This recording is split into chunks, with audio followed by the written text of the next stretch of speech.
Good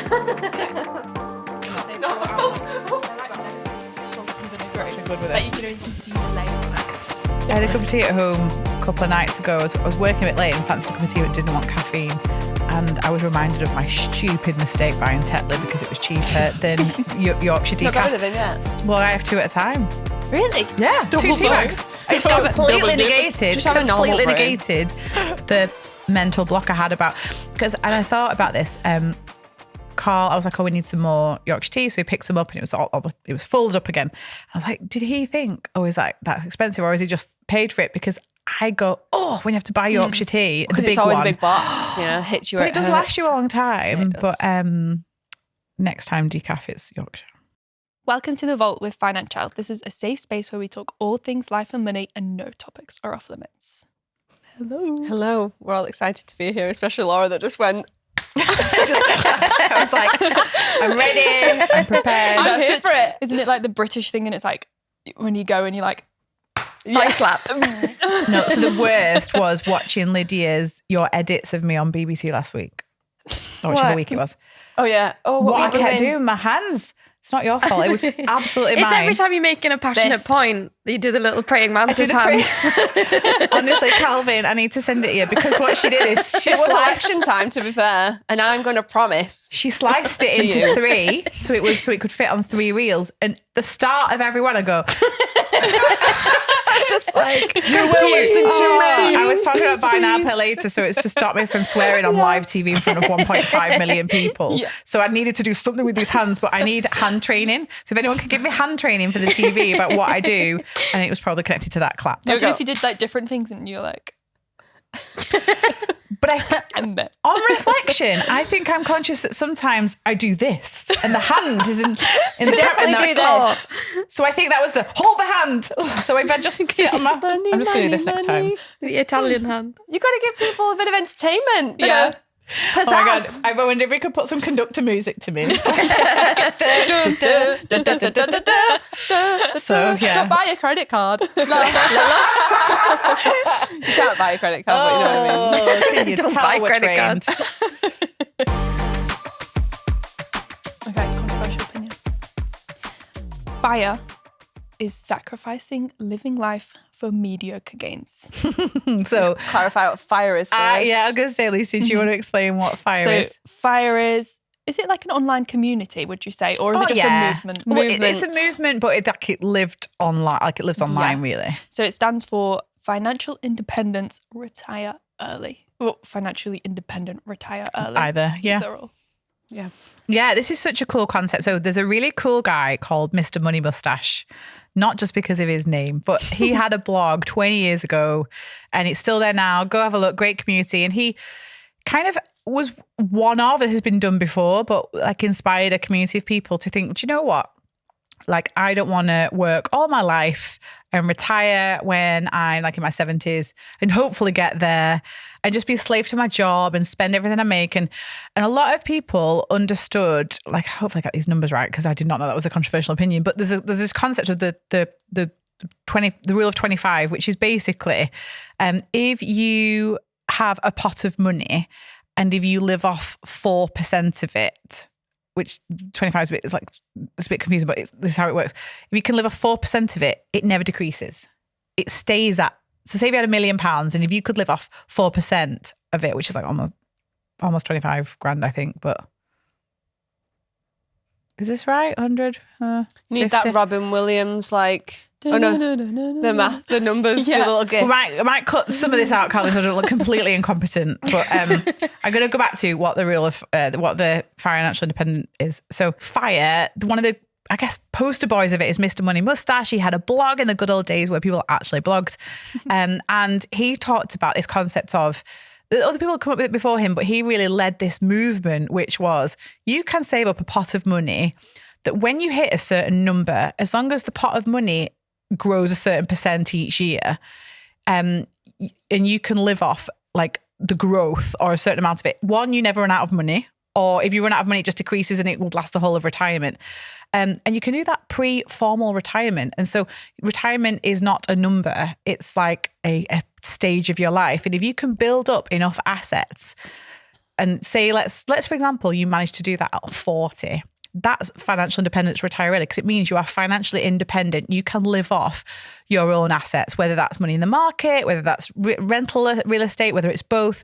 You have assets that generate an income that you can live off. And like, that is such a cool calculation to do. And it's a really interesting mindset thing, which is you don't have to work until you're a certain age necessarily. Like, what's the rule on that? You can work to do it before, but it's not without its sacrifices. Yeah, I've seen a big movement on, I think it was in COVID, it really like took off because people got really geeky with the money. People had a little bit more time, a bit more research, fell into communities a little bit more. Like, that's how Financielle grew, really, when there wasn't much support from the government and people kind of went, whoa, what do I do? Let me go and find people like me that are in a similar situation. And you can see this FIRE movement. But yeah, I don't know, correct me if I'm wrong, some of the people that I see living this movement, they have to pull back so much. I was going to say, how hard is it to get to that point? Yeah, you've got to pile up. It's all individual, cash. isn't it? Depending on how much you've ever made, how much savings you've got, like investments, but some people living off bread and butter, I swear to God, for like 20 years so they can retire early. And I'm like, is that really what you want to do? Is that, and it might bring someone joy and peace and financial freedom, but I forgo my freedom for holidays and and a warm house over my head and not say no, say no to social activities. We are social beings, and don't get me wrong, I love a cancelled plan, but I want to see my children go and do sports activities. I want to see family and friends, for drinks and meals out and celebrations, because life's for living. So it's not for me, but it doesn't mean it's wrong or it's controversial. There's two levels of income that you have to think about. This firstly, you have to live on very little to be able to create excess money to deploy into your investments. And pre-retirement investments, which means in the UK anyway, you don't get that top up from the government. You don't get the tax benefit. Obviously, there's equivalents in other countries as well. So it's even harder because you don't get that bit. You have to do it kind of in regular investment accounts, maybe like where you got, your tax break ones like your ISA, they can grow tax-free, but you don't get any additional money. The second is, remember what we talked about? It all depends on how much you need to live off in retirement. So usually you would think someone would have to own a home because you don't want to have to pay like rental fees in retirement, and your retirement could be at age 40, it's 50, whatever it is. And what is that number? Because you kind of restrict, the minute you stop working, you're restricting yourself to living off that future small salary. And life keeps getting more and more expensive. Yeah, I was going to say now compared to 20 20 years ago. Yeah. To factor in you inflation. Actually can't plan. I mean, they can because they're super, super good at their numbers. And but they do did anyone include it. foresee the 5% mortgage? Someone could have gone and started a FIRE journey like 2 years ago and then gone, Jesus Christ, like this is not achievable. Like it's scuppered my plans, and I've lived off bread and butter for 2 years. What I would say is not seen a soul. I mean, ideal for some of us, Lucy. What I would say is, at least aiming for it is building up a big pile of cash. Like you can't go wrong with that. I guess it's the resident frugalista. How do you feel about it, Lydia? This idea that you would deprive yourself and live on so little for tens of years to then later just not have to work but still live on little? I think I'm just reading about it. I'm trying to understand. I hadn't heard of it before you'd started talking about it. But it says like saving and investing 50 to 70% of more of your income. I feel like you have to be in a pretty privileged position to even start. Yeah. Like it makes sense if you're already like, like Donald Trump with like small loan of $1 million, like to so start I would say, with. for someone in your position, you live in a house on your own, that person would go, okay, I'm going to go and live in a bedsit with 7 other people, then my rent's only like £100. Like they would literally go, okay, take every aspect of my life and reduce everything. Yeah, you down. could do that, but you would have to not have a car, not eat anything other than like rice every day. You would have to not rent anywhere. You'd have to live with family. Stop existing, basically. Yeah. So there is an argument that's why it possibly is controversial, really because you could die tomorrow. And I hate that when people are like, they go spend happy because they could die tomorrow. We're all in the same position. Like we're all in that. We're all in the same boat with that.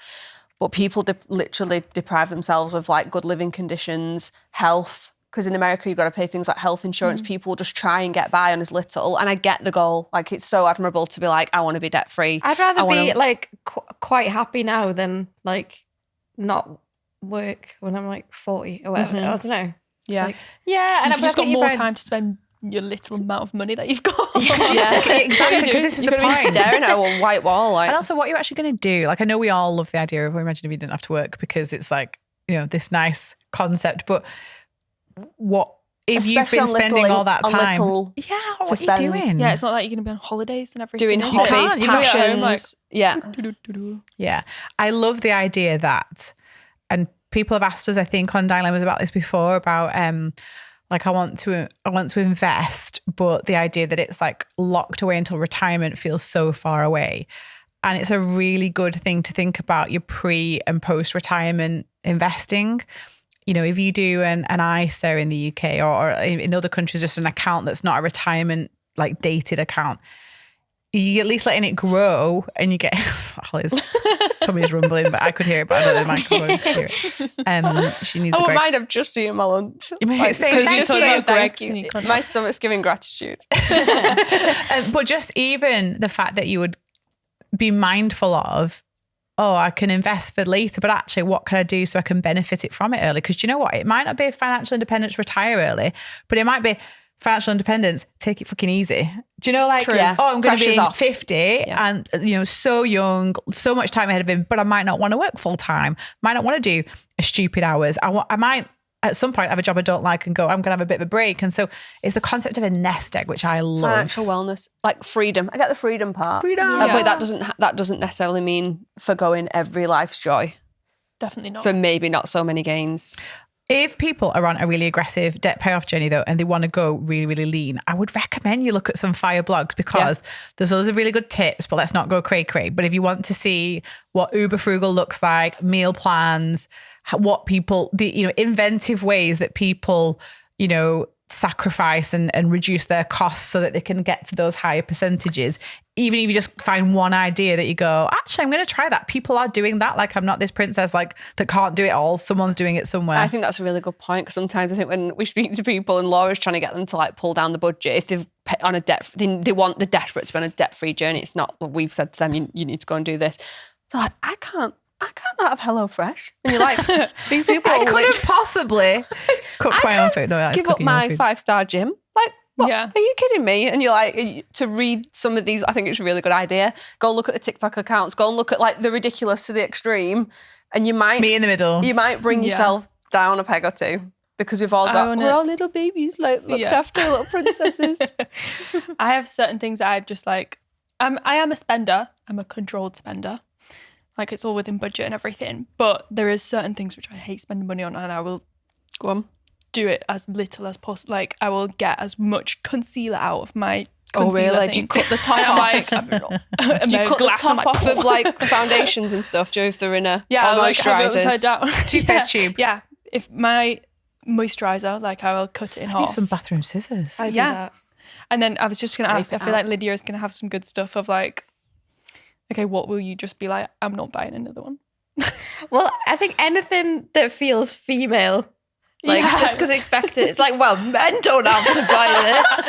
Like, I will be squeezing every like little last drop out of my tinted moisturizer. Like, but, This primer is bullshit. yeah, that's the one that makes me very, very anything that is Like like, beauty regime related Yeah. things. Yeah. haircuts. I Yeah. will go like Go to the 6 barber. months. I'll do it for you. Yeah, I'll be right. I mean, in COVID, I started cutting my own hair to How did that go? 3 a.m. I mean, that was obviously I'm going to like give myself That might have been bang to more go of a over. I was mental like, health. no. daylight's preferable when cutting your own hair. But to that point, so if you said to me, so I've had my hair cut and coloured since I was 16 years old. Like, your mum paid for it until I got my first job, and then I paid for it, or probably even uni. And if you said to me, you are on a big debt-free journey, you have next to no income, you have to cut and or colour your own hair, I would be like, I have never cut my hair. I would couldn't never cut my do hair. that. I love cutting my hair. But I guess the point is, I could. Of course I could. Yeah. Of course I could. I don't have to. It's just, it seems like a big frugal moment for me to have done that. But like, yeah, princess, you can cut your hair. Can't cut, won't cut. My hairdressers sometimes listen to this, and I promise. Can I cut, won't cut. cut. Or can It's in colour, the budget. Usually it's colour, won't riskier. colour. Like, you might end up with an inch fringe. Jim's like, going before There are her. a number of hairdressers that someone started to talk about colouring their own hair in the community, and all the hairdressers were messaging me and Laura behind the back going, I really want to respond and tell them that they definitely shouldn't do that because it ruins the hair, but I don't want to come Yeah. across as blah, blah, blah. I was like, I want to see listen, a hairdresser. I did it myself in COVID. It took so long to grow out and Yeah. it literally ruined my hair. So use an But- expert. But I but could. I you could just could. go grey. Yeah. I'm going grey right now. But I could Go fully grey. go grey. Yeah, I would, Like, embrace it. things like that, like I would never consider dropping. Yeah. Like I would never, ever. Oh, really? I would always find room in the budget for that. I will walk to work, yeah. but have my hair dyed. Yeah. I will not be not blonde. I would forgo beauty because I tend to go makeup free anyway. Because I'm so lazy when I go to, because I'm like 9 o'clock falling asleep. I hate then waking up and having to go and take my makeup your off. makeup So off. if I don't have to wear it in the first place, yeah. it's a bonus That's it. for me. Working from home is a good makeup saver. Yes. Skincare Yeah. regime. Yeah, ugly yeah. days are so good for Yeah. your wallet. Yeah. Love an ugly Yeah, day. and yeah, for the wardrobe as well, you just like routine coziness. Yeah. Fire's not for us. No. But We're the not idea fire of babies. stashing away money, like and pulling back on being so bougie because we are, let's be honest. And just closing remark, in the Financial app, in the budget donut, so if you're a budgeter, you know about the donut, it shows you the percentages that you send towards your fixed expenses, your sinking funds, and your flexible expenses. And then your green bit is your excess. And this is the bit that, and people do get it wrong, so I'm just going to be really strict and correct you all. This is not for, I'm using my excess to put in the travel fund. No. And I sometimes say it like that, but I don't mean it like that. What I mean is that goes up into sinking funds. Yep. Your excess is the money that you have that you can put towards things that grow your net worth, which is either paying down your debt, increasing your savings, or investing, or overpaying your mortgage. Those are like the only things that move that number. The bigger your green bit, the more financially well you are. So we might not get to the 50s and 70% craziness, but actually, and you men do this more than the women, beating your previous month's excess as a percentage of your earnings. If it's 10% or 5% one month, if you can look at your budget and go, okay, next month, what have I got it to 6% or 7% or 8%? Because you, as you challenge yourself to do that, you just get used to, well, that bit has to go towards something. That mindset of living on less than you make and growing that bit, really good for financial wellness, building up a big pot of cash.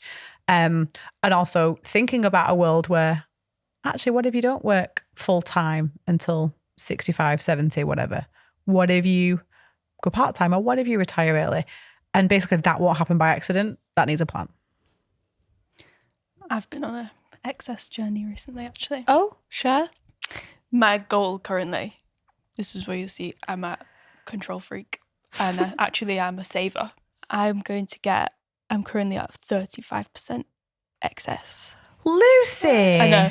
Damn. I'm going to clap. I know. I am not there. For myself. Oh my God. Oprah, Ricky Lake. My goal, I say this every day, literally every day to Alex, I'm like, the goal is to keep fixed expenses as low as possible. Yeah, 100%. Yeah. And like, I'm such a food, creature of habit. So like, I know how much I'm going to spend exactly on food.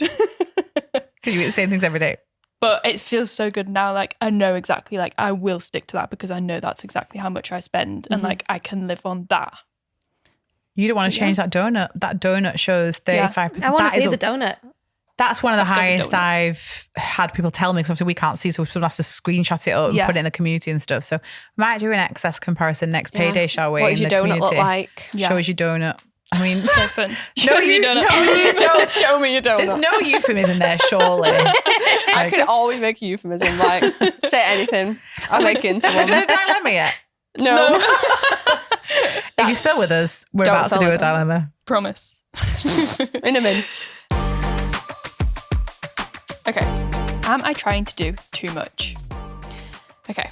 Am I trying to achieve too many financial goals at once, or should I just focus on one at a time? Hi girls, I'm 24 and I'm going into my second year of working after graduating, and looking at my financial goals, thanks to the Financielle app, I struggle to know if I should focus on just one at a time or all of them. I'm fortunate to have only about 7k debt, which is a car loan. The monthly payment is £206, and I'm currently paying an extra £100 a month to reduce this loan term by about 12 months. My annual salary is around 36k. I have an emergency fund of about £1,000 at present, which I'm working towards building by putting in £200 a month. I also have about 5 sinking funds that I'm trying to grow for things such as car, medical, hair, holidays, gifts, etc. I'm currently putting about £100 into a stocks and shares ISA and £100 into premium bonds. Each month I'm saving around £600, which is a very fortunate position to be in. I have a workplace pension that I've recently increased my contribution in line with the reduction of national insurance through salary sacrifice. Ooh. She sounds like a perfect financial student. Oh my God. Like the nails emoji. Can she help us? Yeah. Can you take this tape on me? We're going. We're done. As well as this, I'm trying to save for a house deposit / going travelling, with my target being around £15,000, currently at £400. But I'm not saving every month for this. Should I be focusing on one thing at a time in order to reach my financial goals quicker, or should I continue to try and hit them all? She's a juggler. Pass me the balls. I'm tired just listening to it because she's achieving so much more than I ever did at 24. I feel like I would have been, I wasn't her. I wish I was her in terms of my knowledge of all these different areas. Mm-hmm. But she seems really keen and I'm so proud of her. Yeah. You know, like, she's killing it. When you say like, oh, we always go, oh, they're doing so well. Like 24. No. Yeah. She's got like a very mature that salary is life. Crazy, by the way. Congratulations. Yeah. Like, you know, maybe you're in the city as well and that disappears quite quickly. But kudos to you. Like, that is a huge salary for like your early job. Feels like she's nailing pension, auto enrollment. I love the fact that she increased the percent to capitalise on the national insurance. I didn't do it. I didn't do it. Did you? No. Basically, for those listening, what happened was national insurance got reduced, and so it kind of put 1% back in our pay packet, and so most of us have just spent more. Hello, but she's like done that. So there's just really good financial decisions. I feel like crack on with your pension. That's automation. So we need to move up to other things. Sinking funds are just your budget. So that's not savings. That's not doing too much at once. Don't get overwhelmed with your sinking funds. We obviously recommend using a digital bank, one with pots that you can kind of, when you've done your budget, you've got your sinking funds, you move them over and have those as part of your normal budget. The interesting thing for me, these are the conflicting things. £1,000 emergency fund, small. Needs to be more. Mm-hmm. Stocks and shares ISA and premium bonds. It's kind of like premium bonds isn't investing, really, but she's like doing a little bit, great, but like you're spreading yourself too thin. But that's stocks and shares ISA, premium bonds, mini emergency fund that's not growing anymore. And then I love this house deposit stroke travel fund. That's extreme. Like, is that in case you flip a coin? That is not interrailing. 15 grand travel budget is not interrailing. I'm going to buy a home, but just in case I fancy Dubai, then I'm going to go there. And so I think however, given her age, I love that. It's a bit like a fuck it. I don't know what, it's like, I've always said this, a pot of money is the biggest like win. It's just the biggest, what's it called? Just like choice, freedom. Flex. Yeah. I was like, there's a word somewhere like at the back of my head. It's the biggest flex because like you said, choice, freedom, you know, if you want to buy a home with it, if you want to travel the world with it, if you wanted to move jobs to a different city, you've just got money there. And so it also would probably form a bit of an emergency fund. I feel like where she needs to get to is that emergency fund needs to be higher, at least 1 month's expenses, and then grow it from there depending on the type of job you've got, how many jobs there are, you know, whether you live at home or not. We don't know those things. It doesn't sound like the outgoings are humongous. And she's saving quite a lot. With the amount of excess that she's got. I don't know. She's on 34 and she's saving 6. She's probably not at home. She's on 36, saving 6, investing 200. Putting £200 a month. Oh, she's got a car as well. Oh, she might be at home. Putting £200 a month in the emergency fund. But yeah, she's got 7k loan for the car, which she's working on paying that back. She might be, we're guessing, and she is saving towards the emergency fund. So I take that back because I thought she just saved it and then that was it. Yeah, same. I thought she'd like shut shop on that. I would follow if it was the playbook. Me, like consolidate the two different investments that are going out, I Yeah. would maybe put it into one because Simplify. do you know? Well, I think it's they're a more bit distraction. Or I'd just pause them. I think the I big pay thing. off the loan. Well, quicker. so let's follow the process. So she only has two. She has two small emergency fund. So she needs to get that to 1 month's expenses. Like £1,000 just not going to touch the sides, and she's got a bit in a stocks and shares ISA. She's got a bit in premium bonds. What we would do, we would clear them out, and we would build up an emergency fund that makes you just like feel good. And we'll continue to do sinking funds because they're for The budget. the budget, but they're not bougie ones again, because let's think about this car. Let's get rid of that car. You don't want to go traveling with a car loan. You don't want to buy a home with a car loan. The quicker you pay off the car loan, the quicker you can then ramp up your saving for a home.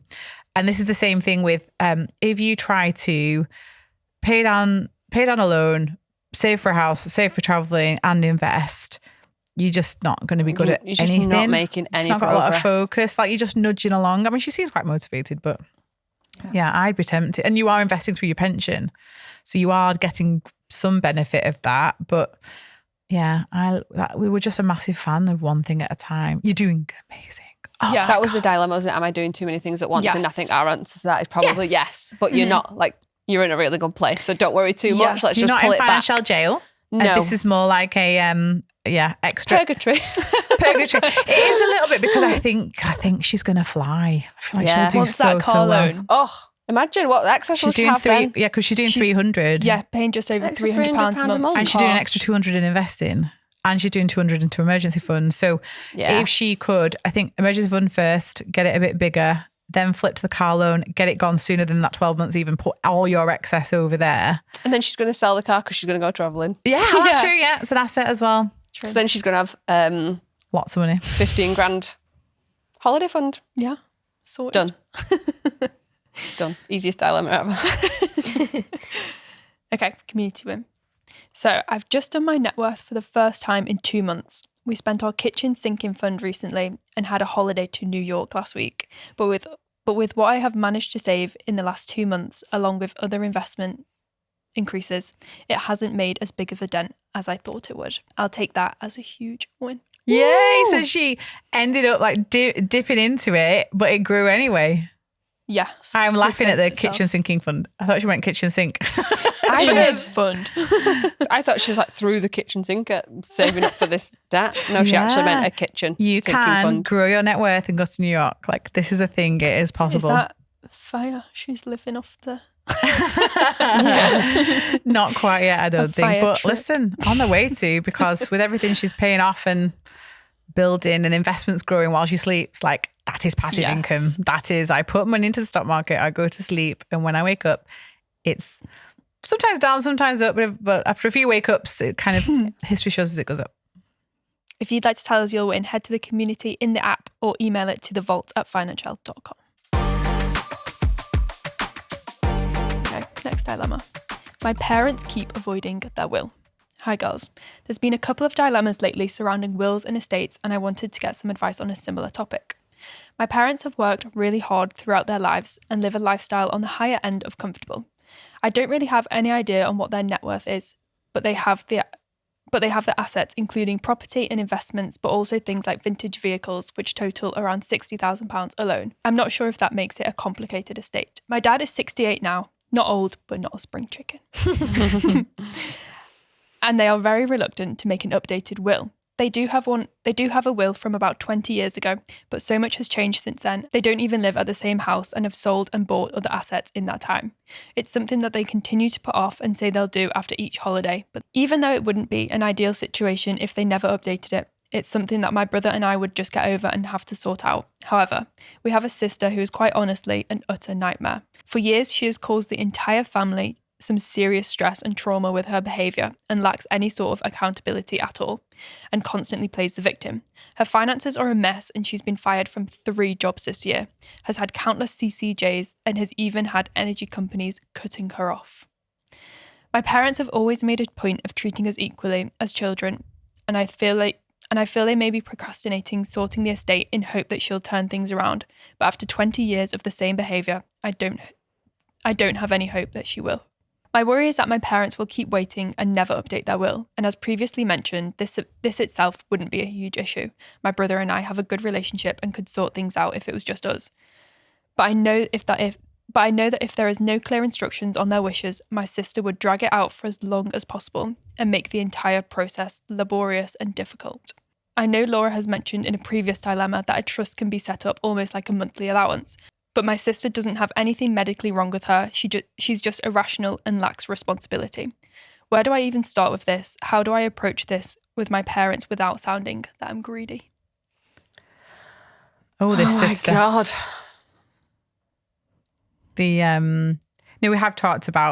We talked about trust before, but that was she was quite correct. It was in the context of our listener's sister has never had a job, had learning difficulties, and basically the parents wanted to make sure she was being taken care of after. It sounds like we've more got of a chaotic black sheep maybe, who, listen, I'm not no shade on the sister as well. We're all entitled to be chaotic, and we don't know what's going on in each other's lives. So I want to break this down. So firstly, there is a will, and it sounds from, you've not explained that there's step brothers and sisters, that there's just 3 children. And so obviously in all cases, when it comes to wills and inheritance, just get a lawyer when it's the right time, because this is a lot of money that you're dealing with, and a lot of complications, and a lot of law, and then a lot of statute law and case law. And it all gets built on top of each other. And so you have to get proper advice for this point. And this would usually be expected if it was a significant estate. But if everything's quite normal, I say normal, where there's all the children are the same, the mum and dad married, there's no remarriages, because don't forget, things like deaths and marriages nullify wills, and you have to get a new one anyway. But they have one. So there's a will, and the properties listed on it are incorrect. And we always recommend that you revisit a will either every 5 years, or if something big happens, like big life event, a birth, a death, a marriage. Those are the 3 things, because the law can impact it. So it's absolutely best practice. I don't think they would be avoiding doing the will connected to the sister, because if the intention is to treat equally, we're just talking about the assets that are listed, and a will's so helpful to be able to understand what assets someone doesn't have. If we don't talk about money, how do you know about extra properties or pensions or bank accounts or life insurances? And that time when, if you pass away, your family are left in absolute stress. And so if you can make it easier for them and provide a composite list, that's helpful. Yeah, the will, we did a blog a while ago, and it was a founder of a will company, and the blog was about that will is not for the person that passes away. It's of no benefit to them. It's for the people that are left behind. So maybe positioning it to the parents oh, I listened to this podcast, or I read this blog the other day, and they don't show them this one. No. So we're going in for them. The blog's actually really good though. If you look in the app and just search in the blog section wills, it'll come up, and you can kind of say, oh, I read this blog the other day, and this founder of the will company created it because his mum passed away and there wasn't really a will in place. That caused a lot of stress and anxiety for the family. Wouldn't it be nice if we could maybe update yours? I'm going to do mine. Brother is going to do his. We'll all kind of do it together. I was going to say that. I was going to say, if your parents are in their 60s, you're not a 16-year-old, it sounds like. And so, you hopefully, if you've not got one, or if you're ready to update yours, try and suggest you do it all together gently. It's such a delicate subject. And obviously, as I always reiterate to people, no one's entitled to anything. Do not act or rely. There's so many people that go, oh, because she's going to come into some money, so we'll wait for that. No. You don't know, one, if there's any money, and 2, if it would even come to you. And the fact that it would even be talked about in the presence of these people, you don't want these people to pass away so you can get money. It's just gives me such an ick that inheritance is just such. It should be a blessing, and it should be not expected. And it's something that so many people plan for. It really annoys me. Yeah, just you wait. I'm going to come rolling into money, and never actually comes. Surely it's just if you get your own shit together, it's a lovely bonus. It's a bonus. Yeah, it should never be when people, rely on it to live or to exit so them. Often we've seen it and it doesn't materialise. Yeah. And it's so I feel like the stress of your sister and how she manages her money, if she is a fully competent adult, she's not very competent, but if she's well enough to look after her own affairs, whether she's good at it or not, then it won't really be your problem. And an estate, what happens when both people pass away in a marriage is it's dealt with by probate and assets are sold, inheritance tax is paid if it's due, which in vast majority of cases, 95% of cases, it isn't.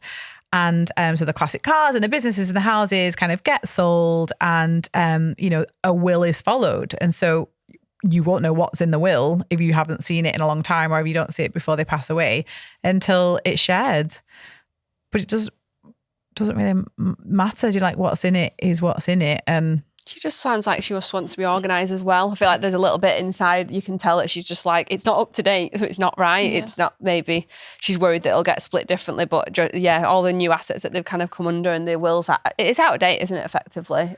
The rules still apply, wherever it's probably going to get split equally between 3 children, but she just wants to know that like there's a clear plan for when they pass away, because it's hard enough anyway. And I think she recognises that emotional turmoil is difficult anyway, but to have someone that could draw out and take a long time because they've got all these new assets that aren't in the will. Like I get where her a bit of anxiety comes from, especially if she's got a bit loose cannon in the family. So everyone being clear and concise will just make that process much more easier. But it's like, I do feel for her where she feels like the parents are putting off doing it possibly until her sister gets her shit together, and she's not going to get her shit together. She's not going to do it, is she?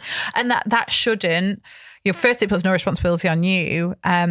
And if there's a difference in the will, if they have decided to leave more to your sister because she's got less because she's been rubbish with it, that's unfortunately their choice to do it. But it sounds like you don't know that, and hopefully, it's just going to be a straightforward in the future split. But I like Holly's idea. See, like they do need to try and do a will, lead but by take example. them to the party. Yeah, take them with you. We always say we're gonna have a funeral party, like at our house, and be like, right, what's everyone's funeral song? What are we eating at yours? Like, what do you want to be dressed in? Do you want to be cremated or buried? Like, just make it a bit more accessible, because it's quite dark to be sat doing it on your own. We were doing our wills, and my husband was like, "What do I want to do?" I was like, "Whoa. Why are you asking me?" He's like, cremated or buried? I was like, we're going to do cremated. He's like, okay, yeah, like we're picking a menu for like a holiday or something. We're going to go for options. Yeah. I've already picked like my casket. Really? Well, is it pink? No. Hang on, there's a bit of context to this because my auntie works for a funeral director. Okay. Like we didn't just like get the brochure out. In fact, we did get the brochure out. No, we actually did get the brochure out. I want like a wicker one. I was so literally it's good for the environment. It's good for the environment. They're expensive, Biodegrade. Wicker, biodegradable. But I'm going to get cremated anyway. So half of me's like, can you not just put me in a cardboard box? Wait, so what happens then? They burn it. You set fire to money. So all these people that buy a ridiculously expensive casket. I'm going to put all the funeral directors out of business. I'm really sorry. But why would you buy a really expensive coffin that's going to go and get cremated? This is not frugal. Finally, all those cardboard boxes I've been hoarding are going to go. Yeah. But it's so true. You're literally going to burn it 5 seconds later. You get in it at the funeral home and then they burn it 10 minutes later. This is a morbid thing to say, but that means that when people like scatter ashes, it's also like the casket. Yeah. I never think of that. Weren't you glad you tuned into Financielle today? Like, just we're normalizing. We're normalizing. Every day's a learning day. We're normalizing. But I want wildflowers like woven into the basket. Well, I said I didn't want one because I thought it was a big waste of time, and my answer was appalled. And I want to go up in a firework, which is another. And land in our hair. Like the most environmentally friendly thing. And land in our hair because she's going first and we're all looking up. Set me on fire and then put me in a firework. Boom. Honest to God.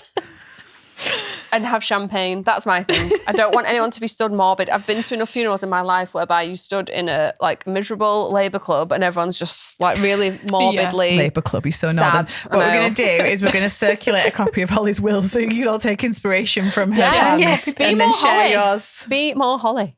Sorry. She's the chaotic sister. Yeah. Actually, I'm not. Because I planned it to a T. Yeah. I'm actually not the chaotic sister. I'm the this is what's going to happen. And I've said it enough times to everyone that if, by God, if you get it wrong, I will haunt you. Like, right, so have you seen that? Like, if you bury me in a bra, I'll haunt you. Calvin, you did laugh at that one. Like, how can you empathise? But to our listener, A*, you are asking the right questions and you are getting you and your family shit together and everyone will thank you for it. So, well done to you and your brother, and hopefully your sister will learn. Come some point, on. but she won't. Give us some financial tips. Yeah. Send it to us. Gift of the app. Give her this episode, she'll hate us. Gonna put it in the car. Just wait a minute. Just turn it up. Hang on. Kind of familiar. Sounds familiar. It's me. In fact, if anyone wants to strategically place a dilemma for someone in their life, Yes. and you want to not fabricate it, but like switch it out up. names or judge it, do it and tell us, and we'll Was that do not like it. episode 15 when my husband wrote in about the Spotify? Yeah, she did. It did. That was a plant. Shamelessly. Yeah. You planted that. Still not sorted it. Need to get Okay. our life admin together. Sorted what? Sorry. Who, me? Okay, that's all for this episode. The Vault is now closed. Just a quick disclaimer, The Vault is just a chat around life and money topics, and we are not giving financial advice.